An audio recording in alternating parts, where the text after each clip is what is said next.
Israel और Hamas के बीच चल रही जंग ने पूरी दुनिया को दो खेमों में बांट दिया। ज्यादातर पश्चिमी देश इजराइल के साथ हैं, जबकि लगभग सभी मुस्लिम देश फिलिस्तीन की आड़ में हमास को सपोर्ट कर रहे हैं।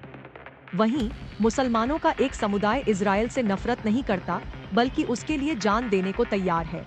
ये बदू मुसलमान हैं, जो इजरायली आर्मी का हिस्सा हैं। ये खाना बदोश अरब हैं, जो दक्षिण इजराइल के रेतीले हिस्से पर रहा करते थे। बदू मुस्लिम चरवाहे का काम करते थे और सीमा पर ही रहा करते थे। 16वीं सदी में तुर्क से आए शासकों ने इजराइल पर कब्जा कर लिया। इसी दौरान इजराइल के लोगों को अपनी सुरक्षा की जरूरत महसूस होने लगी। बदू मुसलमान काफी मजबूत और ईमानदार माने जाते थे, इसलिए यहूदियों ने उन्हें अपनी सेफ्टी के लिए तैनात करना शुरू किया। इससे वो रेगिस्तानी इलाकों को छोड़कर मेनलैंड में आकर बसने लगे। यहूदियों की सुरक्षा के दौरान ये साबित हो चुका था कि बदू उनके खिलाफ नहीं है। इस यकीन को और बल मिला जब इजराइल के बनने की लड़ाई में इन मुस्लिमों ने बाकी अरब देशों के खिलाफ जाकर काम किया। तब इजराइल डिफेंस फोर्स नया बना था। उसके पास खुफिया जानकारियों का पक्का सोर्स नहीं था। ऐसे में चरवाहों की शक्ल में घूमकर इन लोगों ने जानकारियां इकट्ठा की और आईडीएफ तक पहुंचाईं। यहीं से खाना बदोश चरवाहों से बदू मुसलमान यहूदी सेना का हिस्सा बनने लगे। नेगेव रेगिस्तान से ये लोग मुख्य इलाकों में जरूर आ चुके थे, लेकिन उनके परिवार अब भी रेगिस्तान में ही रहते।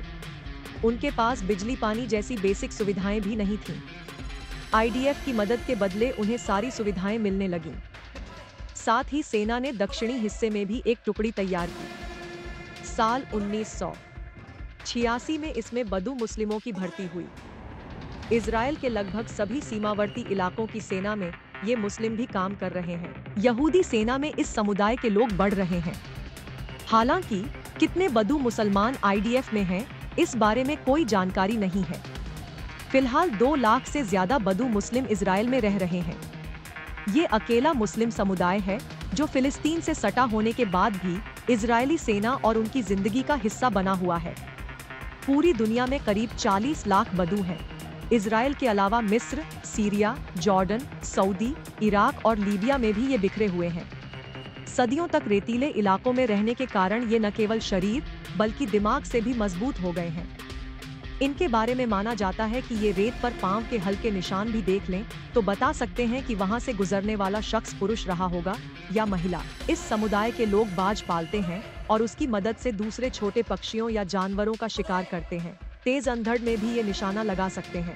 आपको ये स्टोरी कैसी लगी, हमें कमेंट सेक्शन में जरूर बताएं। ऐसी ही स्टोरीज और अपडेट्स पाने के लिए सब्सक्राइब करें आज तक AI।